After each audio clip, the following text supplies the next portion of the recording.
1 Pedro 3. Sumisión y sufrimiento. A sumisión en el hogar. 1:1-2. El corazón de la esposa piadosa. Asimismo, vosotras, mujeres, estad sujetas a vuestros maridos, para que también los que no creen a la palabra, sean ganados sin palabra por la conducta de sus esposas, considerando vuestra conducta casta y respetuosa. Asimismo vosotras, mujeres, estad sujetas a vuestros maridos, las esposas piadosas serán sujetas a vuestros maridos. Esta sumisión no es una recompensa por el buen comportamiento del esposo, es mandado por Dios como el orden del hogar. Y la enseñanza de la sumisión fue especialmente relevante para la mujer casada del primer siglo quien había empezado a seguir a Jesús. Ella preguntaba cosas como ¿debería de dejar a mi esposo? ¿O debería de cambiar mi comportamiento hacia él? ¿O debería de asumir una posición superior en Jesús? 2. En la cultura del mundo antiguo, era casi imposible pensar que una esposa adoptara una religión diferente a la de su esposo. Las mujeres cristianas llegaron a Jesús antes de que sus esposos necesitaran instrucción. B. Asimismo, sumisión propia en el hogar lleva los mismos principios de sumisión hacia el gobierno y a los empleados. Es una sumisión no solo de hechos, pero del corazón como fue demostrado por el corazón rendido de Jesús, 1 Pedro 2, 21-25. Y el llamado para sumisión no es meramente un llamado para el amor y una acción considerada. Es un llamado para relacionar la sumisión a la autoridad. El término sumisión es usado fuera del Nuevo Testamento para describir la sumisión de soldados obedientes en una armada de alto rango. Literalmente significa estar bajo orden. 2. Aún así, la sumisión a la autoridad puede ser consistente con igualdad en importancia, dignidad y honor. Jesús estuvo sujeto a sus padres y a Dios Padre, pero no era más bajo que ninguno de ellos. Así pues, el comando a las esposas de estar sujetas a sus maridos nunca debería de ser tomada como una personalidad o espiritualidad inferior, o de importancia menor. Brodin. 3. Por supuesto, sumisión en el matrimonio sigue los mismos principios que la sumisión en otras áreas. Nosotros nos sometemos a una autoridad nombrada por Dios como nuestra obligación ante Dios, a menos de que esa autoridad nos dirija al pecado. En ese caso, es correcto obedecer a Dios antes que al hombre, Hechos 4, 19-20. Estad sujetas a vuestros maridos. Pedro cuidadosamente observa que las esposas son llamadas a someterse a vuestros maridos, no a hombres en general. La jefatura masculina es mandato de Dios principalmente para el hogar y la iglesia, no para la sociedad en general. Y el principio de la sumisión es presentada varias veces en el Nuevo Testamento. Jesús se sometió a sus padres, Lucas 2:51. Demonios se sometían a los discípulos, Lucas 10:17. Ciudadanos deben de someterse a la autoridad gubernamental, Romanos 13:1 y 5, Tito 3:1, 1 Pedro 2:13. El universo debe de someterse a Jesús, 1 Corintios 15:27 y Efesios 1:22. Seres espirituales invisibles se someten a Jesús, 1 Pedro 3:22. Cristianos deben someterse a sus líderes de la iglesia, 1 Corintios 16, 15-16 y 1 Pedro 5:5. Esposas deben someterse a sus maridos, Colosenses 3:18, Tito 2:5, 1 Pedro 3:5 y Efesios 5, 22-24. La iglesia debe someterse a Jesús, Efesios 5:24. Sirvientes deben someterse a sus amos, Tito 2:9 y 1 Pedro 2:18. Cristianos deben someterse a Dios, Hebreos 12:9 y Santiago 4:7. 2. Ninguna de estas relaciones están reservadas. Por ejemplo, nunca se les dice a los amos que se sometan a los sirvientes, a Jesús nunca se le dijo que se sometiera a la iglesia, etc. Así que, aunque debe haber un amor como siervo y actitud de parte de aquellos que están en posiciones de autoridad, no elimina el concepto de orden y autoridad de Dios y la sumisión correspondiente. D. Para que también los que no creen a la palabra, sean ganados sin palabra por la conducta de sus esposas. El beneficio de la sumisión se demuestra en la manera que los esposos son afectados para con Dios. La sumisión de una esposa es una expresión poderosa de su confianza en Dios. Este tipo de fe y obediencia puede lograr grandes cosas, aún sin palabra. Y las esposas puede que quieran amoldar a sus esposos, ya sea guiándolos a Jesús o guiándolos a Jesús por sus palabras. Pedro les recuerda que el plan de Dios es que las esposas impacten a sus esposos no por medio de lecciones persuasivas, pero por medio de sumisión piadosa, buena conducta, y por el temor de Dios. 2. Hay un sentido en que los esfuerzos de la esposa en cambiar a su esposo y los esfuerzos de sus propias palabras pueden dificultar la fuerza del trabajo de Dios en el esposo. Es mucho más efectivo el someterse a la manera de Dios, demostrando confianza en Él, y permitir que Dios haga a su manera al esposo. 3. El atractivo del comportamiento sumiso de la esposa en un no creyente sugiere que Dios ha inscrito la rectitud y belleza de la distinción de los roles, incluye el liderazgo o jefatura del hombre en la familia y la aceptación y respuesta femenina a dicho liderazgo. El esposo no creyente ve este comportamiento y por dentro percibe la belleza del mismo. Dentro de su corazón hay un testigo que es correcto, y así es como Dios destinó al hombre y a la mujer a relacionarse como esposo y esposa. De tal manera concluye, que el evangelio en el que su esposa cree, debe de ser verdadero también. Brudim. No creen en la palabra. Esto se refiere a un esposo no creyente, pero es una idea más fuerte que simplemente no creer. Tiene la idea de alguien que activamente está desobedeciendo la palabra de Dios. Aún estos pueden ser ganados a través de la conducta piadosa de la esposa amorosa. 2, 3-4. La belleza verdadera de la mujer piadosa. Vuestro atavío no sea el externo de peinados ostentosos, de adornos de oro o de vestidos lujosos, sino el interno, el del corazón, en el incorruptible ornato de un espíritu afable y apacible, que es de grande estima delante de Dios. Vuestro atavío no sea el externo. Pedro no prohibía todo atavío. Pero para la mujer piadosa, el atavío externo siempre es con moderación, y su énfasis siempre es en el atavío interno. Y, peinados ostentosos. De acuerdo a William Barclay, en el mundo que vivía Pedro las mujeres arreglaban y pintaban su cabello frecuentemente. También usaban pelucas, especialmente pelucas rubias con cabello importado desde Alemania. Pedro tenía esto en mente cuando habló del atavío que es meramente externo. Pedro no prohibía que una mujer se arreglara el cabello, o que usara joyería, más de lo que prohibía que se usaran vestidos lujosos no está en el original. B, sino el interno, el del corazón. La belleza real proviene del corazón. No es algo que vistes. Es algo que eres. Y la verdadera pregunta es, ¿de qué dependes para sentirte bella? El punto de Pedro no es que estas cosas sean prohibidas, sino que no deberían de ser el atavío de toda mujer, ni su único recurso de belleza. C.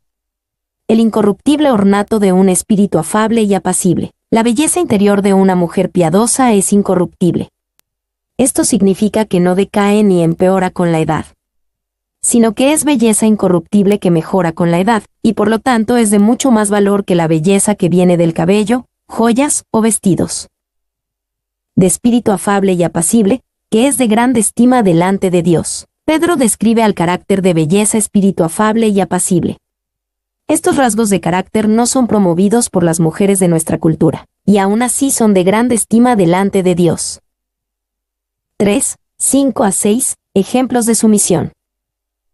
Porque así también se ataviaban en otro tiempo aquellas santas mujeres que esperaban en Dios, estando sujetas a sus maridos, como Sara obedecía a Abraham, llamándole Señor, de la cual vosotras habéis venido a ser hijas, si hacéis el bien, sin temer ninguna amenaza.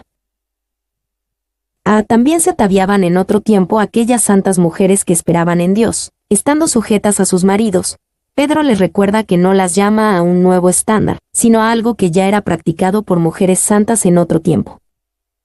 B. Esperaban en Dios. Cuando las mujeres se someten a sus maridos y no ponen su confianza en los atavíos externos, son como las mujeres santas de otro tiempo que esperaban en Dios. Ellas demuestran su fe poderosamente. Y una mujer puede confiar en su propia habilidad para influenciar y controlar a su marido, o puede confiar en Dios y ser sumisa.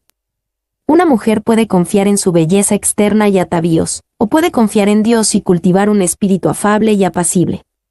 Todo se regresa en confiar en Dios para que puedan ser mujeres santas que confían en Dios. C. Como Sara obedecía a Abraham, la sumisión de Sara hacia Abraham fue demostrada de dos maneras. Primero, ella obedecía a Abraham, aun cuando era difícil y aun cuando estaba equivocado, como en Génesis 12, 10-20. Segundo, ella honraba a Abraham llamándole Señor. Es posible obedecer a alguien sin demostrarles el honor que es parte de la sujeción. Sumisión genuina conoce el lugar de obediencia y honor. Y la actitud de sumisión a la autoridad de un esposo se reflejará en numerosas cantidades de palabras y acciones las cuales demuestran diferencia al liderazgo y un reconocimiento de su responsabilidad final. Brodim. D. Si hacéis el bien, sin temer ninguna amenaza, sumisión verdadera, llena de fe en Dios, no tiene espacio para miedo o terror. Hace el bien y deja el resultado para Dios y no para el hombre. Y las palabras, hacéis el bien, nos recuerda que la sumisión no es rendirse de manera enfurruñada a la autoridad. Es aferrarse de manera activa a la voluntad de Dios, demostrando confianza en Él. 4.7. El corazón del esposo piadoso. Vosotros, maridos, igualmente, vivid con ella sabiamente, dando honor a la mujer como a vaso más frágil, y como a coherederas de la gracia de la vida, para que vuestras oraciones no tengan estorbo. A. Vivid en ellas. Un esposo piadoso habita con su esposa. No simplemente comparte una casa, pero verdaderamente vive con ella. Él reconoce el gran punto en la enseñanza de Pablo acerca del matrimonio en Efesios 5. Así también los maridos deben amar a sus mujeres como a sus mismos cuerpos. El que ama a su mujer, a sí mismo se ama. Efesios 5:28. El esposo piadoso entiende la unidad esencial que Dios ha establecido entre el esposo y la esposa. B. Sabiamente, el esposo piadoso se compromete al trabajo importante de entender a su esposa. Al conocerla bien, él es capaz de demostrarle su amor por ella de una manera más efectiva. Y, cuando un esposo tiene este entendimiento, Dios lo dirige a usarlo, y eso es para que viva con su esposa sabiamente. Se supone que debe de tomar su conocimiento y aplicarlo en la vida diaria con su esposa. Aquí es donde muchos hombres batallan al llevarlo a cabo. Tal vez tengan conocimiento acerca de sus esposas, pero no lo utilizan para vivir con ellas. Se dando honor, un esposo piadoso sabe cómo hacer que su esposa se sienta honrada. Aunque se someta a él se asegura de que ella no se sienta como una empleada o bajo el poder de un dictador. Y quien dando honor a la mujer, la palabra en el griego antiguo para mujer, esposa, es una palabra rara, significando literalmente la femenina. Esto sugiere que la naturaleza femenina de la mujer debe incitar al marido a honrarla. 2. Esto fue una enseñanza radical en el mundo que Pedro vivía. En la cultura antigua, el esposo tenía derechos absolutos sobre su mujer y la esposa no tenía derechos en el matrimonio. En el mundo romano, si un hombre sorprendía a su esposa en el acto del adulterio, podía matarla en ese mismo momento. Pero si una esposa sorprendía a su marido, no podía hacer nada en su contra. Todos los deberes y obligaciones del matrimonio eran puestos sobre la esposa. La enseñanza radical de Pedro es que el esposo tiene deberes y obligaciones de parte de Dios para con su esposa. D. Como a vaso más frágil, en este contexto, frágil habla de la fuerza física relativa en comparación con la del hombre. Los hombres no tienen necesariamente más fuerza espiritual, pero generalmente sí tienen más fuerza física. Así como Pedro trajo la idea de la naturaleza femenina de la mujer con las palabras la mujer, continúa apreciando la naturaleza femenina en cómo el esposo debe de responder a ella. Y, por lo tanto, el esposo piadoso reconoce las limitaciones que su esposa tiene físicamente, y no espera más de ella de lo que es apropiado. Coherederas, un esposo piadoso reconoce que su cónyuge no solo es su esposa, pero también su hermana en Jesús. Parte de su herencia en el Señor es solamente realizada en su unidad como esposo y esposa. Y, coherederas, coherederos juntos esto, recuerda a los maridos que a pesar de que se les ha dado gran responsabilidad en el matrimonio, sus esposas reciben por igual el privilegio espiritual e importancia eterna, son herederos unidos. Brodim. F. Que vuestras oraciones no tengan estorbo. El fallar como un esposo piadoso tiene sus consecuencias espirituales. Sin duda alguna, sus oraciones tendrán estorbo. Y algunos piensan que Pedro tiene en mente las oraciones que esposos y esposas hacen juntos. Pero como solamente se dirige a los esposos, y porque dice vuestras oraciones, se refiere a las oraciones de los esposos en general. 2. Pedro asumía que el temor de oraciones con estorbo motivaría a los esposos cristianos a amar y cuidar a sus esposas como se debe. Muchos cristianos tienen una consideración muy baja respecto a la oración, así que esta advertencia tal vez no los motive adecuadamente. 3. En efecto, para verdaderos creyentes la oración es tan invaluable que el peligro de obstruirla es usado por Pedro como un motivo de por qué, en su relación de matrimonio y asuntos del hogar, deben de comportarse con mucha sabiduría. Él ordena al marido que viva con su esposa, de acuerdo con conocimiento, y rendirle amor honorable a ella, no sea que sus oraciones unidas sean estorbadas. Cualquier cosa que estorbe a la oración está mal. Cualquier manejo de la familia, o el deseo de un manejo, que está hiriendo su poder en la oración, hay una demanda urgente para hacer una alteración. Spurgeon. Ve piedad en el sufrimiento. 1. 8-9, una súplica de unidad y amor entre el pueblo de Dios. Finalmente, sed todos de un mismo sentir, compasivos, amándoos fraternalmente, misericordiosos, amigables, no devolviendo mal por mal, ni maldición por maldición, sino por el contrario, bendiciendo, sabiendo que fuisteis llamados para que heredaseis bendición.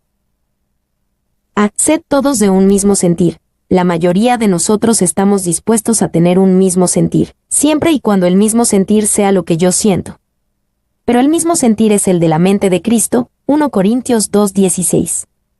Nuestro sentir común debe ser el sentir de Jesús. Y este mandato nos regresa a la necesidad de conocer la palabra de Dios. No podemos ser de un mismo sentir, la mente de Jesús, si no sabemos lo que está en su mente. La palabra de Dios nos demuestra la mente de Jesús. B. Sed todos de un mismo sentir. Esto habla de la unidad esencial del pueblo de Dios. Nosotros somos uno, pero no todos somos iguales. Mientras todos deberíamos de ser de un mismo sentir, no podemos esperar que todos sean como nosotros. Dios ha hecho ambas unidad y diversidad en su pueblo.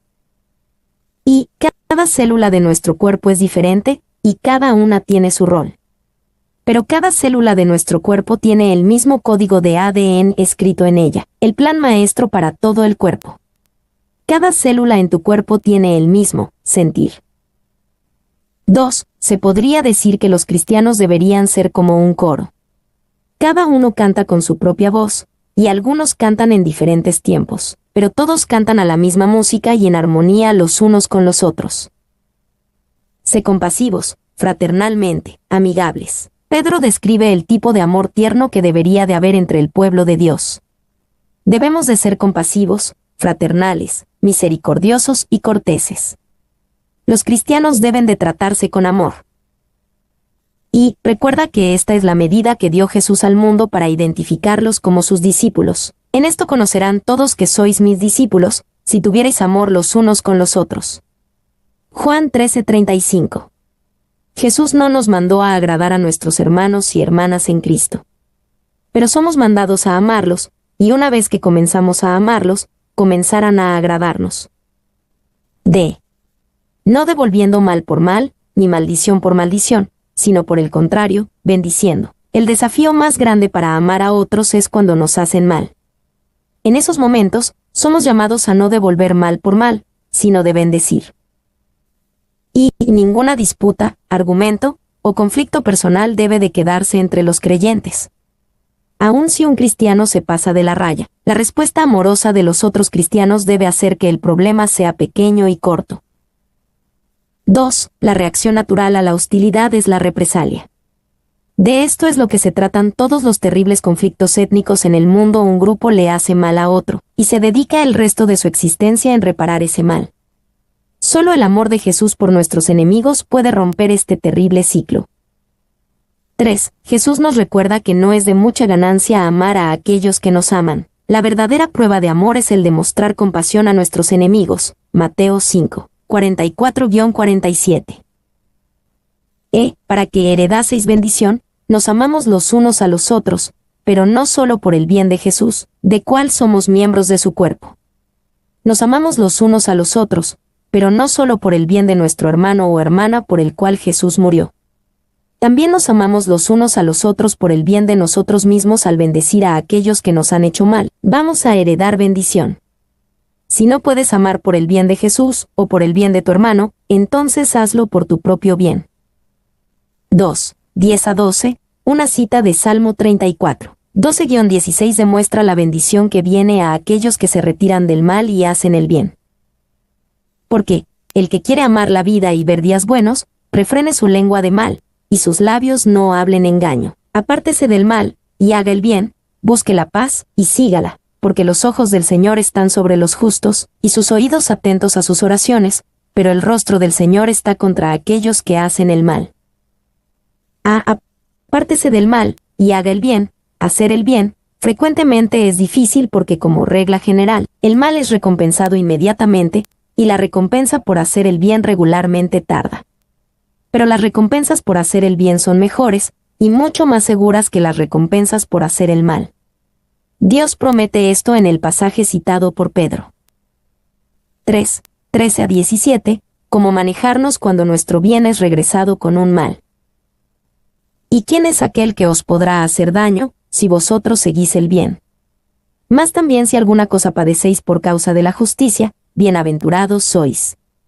Por tanto, no os amedrentéis por temor de ellos, ni os conturbéis, sino santificad a Dios el Señor en vuestros corazones, y estad siempre preparados para presentar defensa con mansedumbre y reverencia ante todo el que os demande razón, de la esperanza que hay en vosotros teniendo buena conciencia, para que en lo que murmuran de vosotros como de malhechores, sean avergonzados los que calumnian vuestra buena conducta en Cristo, porque mejor es que padezcáis haciendo el bien, si la voluntad de Dios así lo quiere, que haciendo el mal.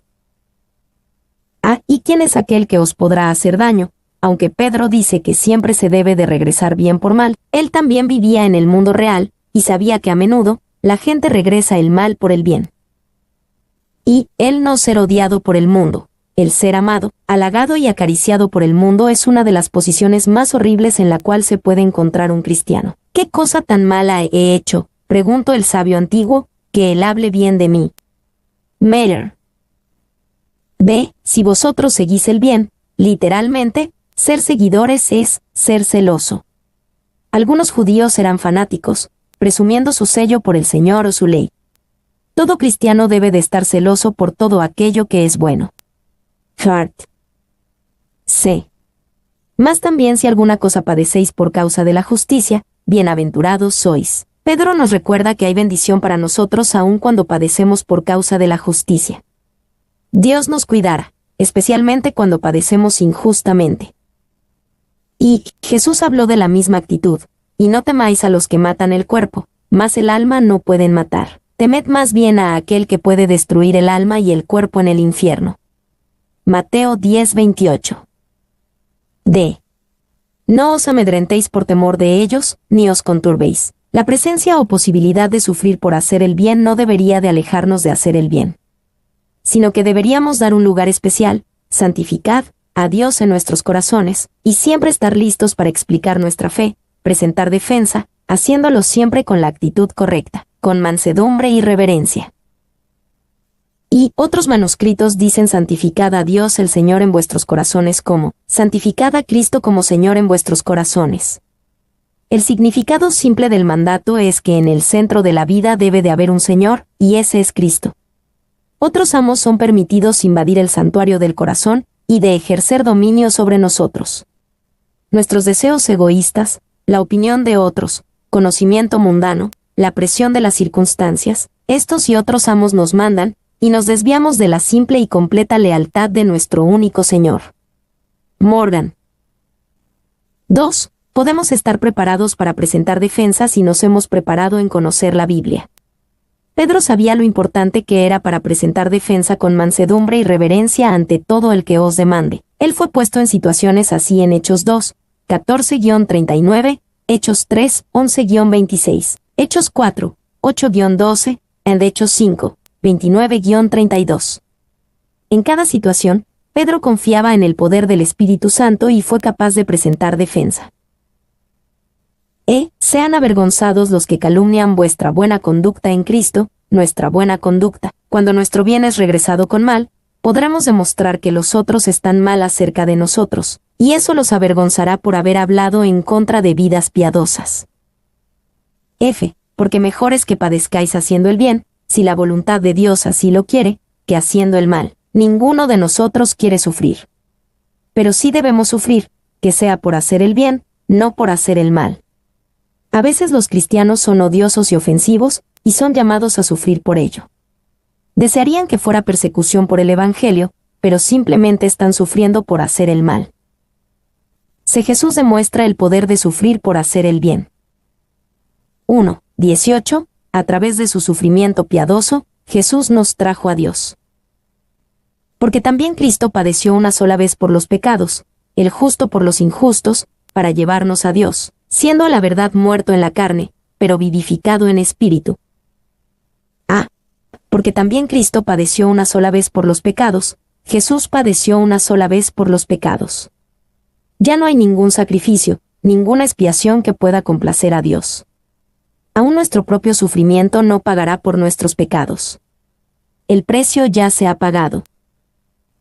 Y, aunque Pedro usa el sufrimiento de Cristo como motivación y fuerza para sus lectores afligidos, también debemos de recordar que Pedro apartó el sufrimiento de Jesús de todos los demás.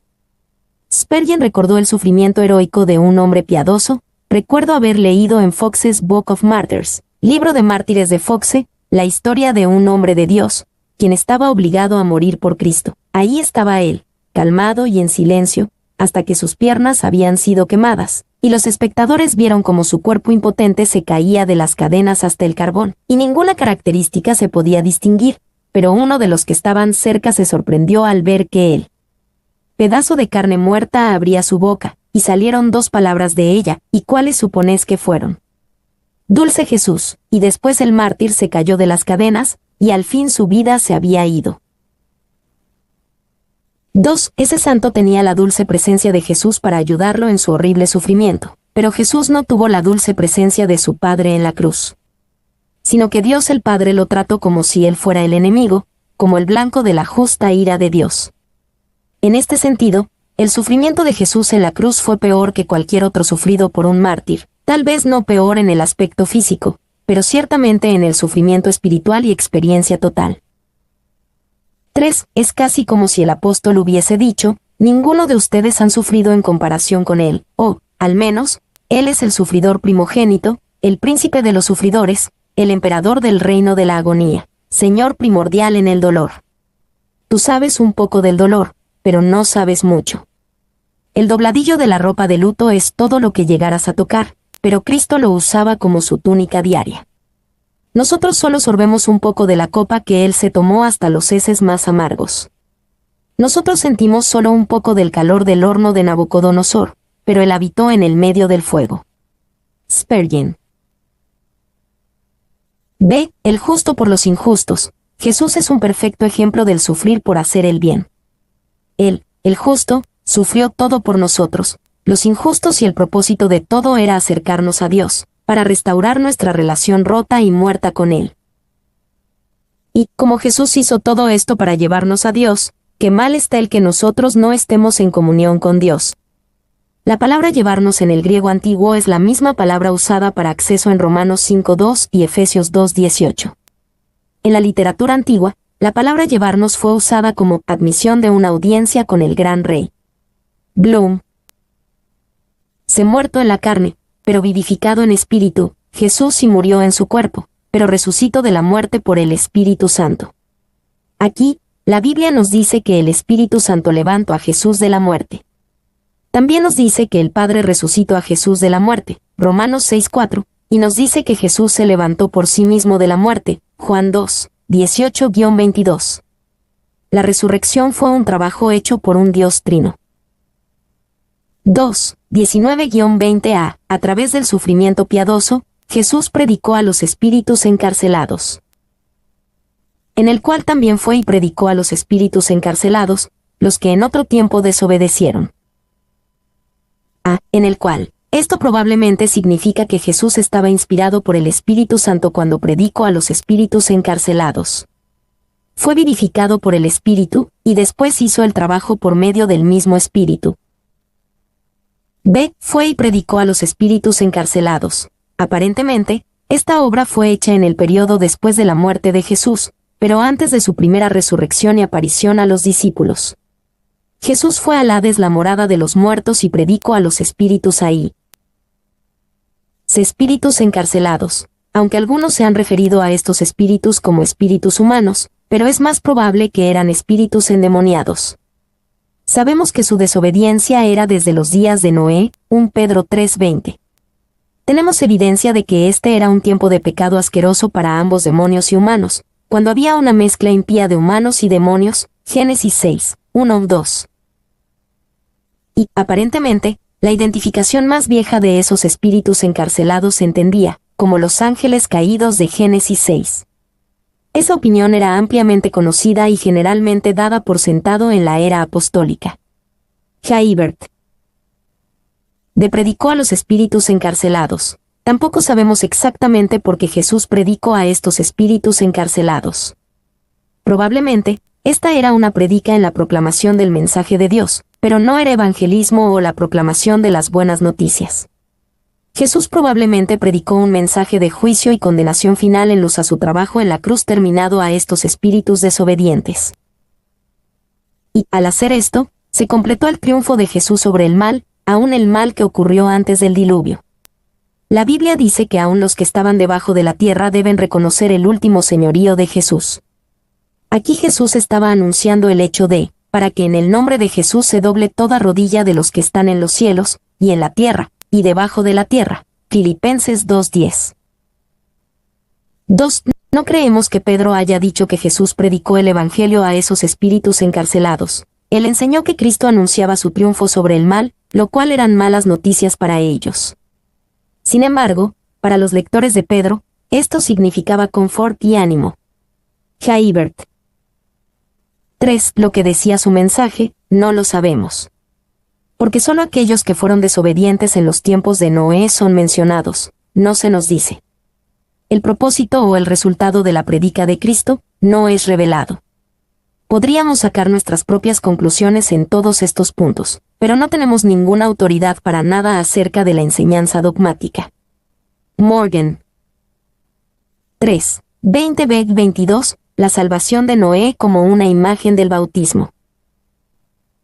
Cuando una vez esperaba la paciencia de Dios en los días de Noé, mientras se preparaba el arca, en la cual pocas personas, es decir, 8, fueron salvadas por agua, el bautismo que corresponde a esto ahora nos salva, no quitando las inmundicias de la carne, sino como la aspiración de una buena conciencia hacia Dios, por la resurrección de Jesucristo, quien habiendo subido al cielo está a la diestra de Dios, y a él están sujetos ángeles, autoridades y potestades.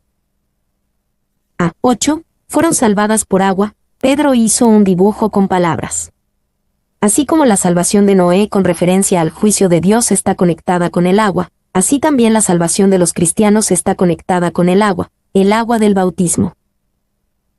Y el agua del diluvio lavó el pecado y la maldad, y trajo al mundo a un nuevo y fresco comienzo ante Dios. El agua del bautismo hace lo mismo, proporcionando un paso de lo viejo a lo nuevo. 2. Noé no fue salvado por la reforma gradual del mundo y su restauración a su inocencia primitiva, sino que se pronunció una sentencia de condenación y sobrevino la muerte, el entierro y la resurrección. Noé debía entrar en el arca y morir para el mundo. Las inundaciones debían descender del cielo y subir de sus fuentes secretas debajo de la tierra. El arca debía estar sumergida en muchas aguas. Aquí hay un entierro. Y entonces, después de un tiempo, Noé y su familia debían salir a un mundo totalmente nuevo de vida resucitada. Spurgeon. B. No quitando las inmundicias de la carne, sino como la aspiración de una buena conciencia hacia Dios. Al mismo tiempo, Pedro es cuidadoso de apuntar que no es meramente el agua del bautismo que nos salva, sino la realidad espiritual detrás de la inmersión en el agua. Lo que en realidad nos salva es la aspiración de una buena conciencia hacia Dios, una conciencia hecha buena a través del trabajo completo de Jesús. Sé Jesucristo, quien habiendo subido al cielo está a la diestra de Dios. Vemos la plenitud de la obra de Jesús por su exaltación de la diestra de Dios el Padre, y la sumisión de todos los espíritus creados a Él. Y a Él están sujetos ángeles, autoridades y potestades. Así que, a pesar de que Jesús sufrió por hacer el bien, Él tuvo el último triunfo. El ejemplo de Jesús prueba el punto de Pedro en 1 Pedro 3:9. Cuando sufrimos por hacer el bien, heredaremos bendición. Y Jesús ha subido al cielo, es lo mejor para nosotros que Él esté ahí. Spurgeon relacionaba esto a como el sumo sacerdote, ministrando a Israel el día de la expiación, desaparición de entre la gente y se fue atrás del velo. Aunque Él no estaba con ellos, estaba con Dios, lo cual era lo mejor para ellos. El sumo sacerdote era más útil para ellos dentro del velo que fuera de él. Estaba haciendo fuera de su vista lo que no podría lograr enfrente de ellos. Me gozo al pensar que mi Señor está con el Padre. A veces no me puedo acercar a Dios. Mi acceso parece estar bloqueado por mi enfermedad, pero Él siempre está con Dios para pedir por mí. 2. Nuestra relación con Jesús es como la de un niño con su papalote. Su papalote volaba tan alto en el cielo que ya no lo podía ver. Alguien le preguntó, ¿cómo sabes que todavía está allá arriba? El niño contestó, puedo sentir cómo se jala. No podemos ver a Jesús sentado en el trono en el cielo, pero ciertamente podemos sentir cómo Él nos jala hacia Él mismo. 3. Como Jesús ha subido al cielo, su iglesia está a salvo. Que no tiemble su iglesia, que no piense en poner fuera la mano de la incredulidad para estabilizar el arca del Señor. La historia de la iglesia será la historia de Cristo repetida. Ella será traicionada. Ella será azotada. Ella será falsamente acusada y escupida. Es probable que sea crucificada y su muerte será segura, pero se levantará de nuevo. Su maestro se levantó, y como él, se levantará y recibirá la gloria. Nunca podrás matar a la iglesia hasta que puedas matar a Cristo, y nunca podrás derrotarla hasta que derrotes al Señor Jesús, quien ya tiene la corona del triunfo.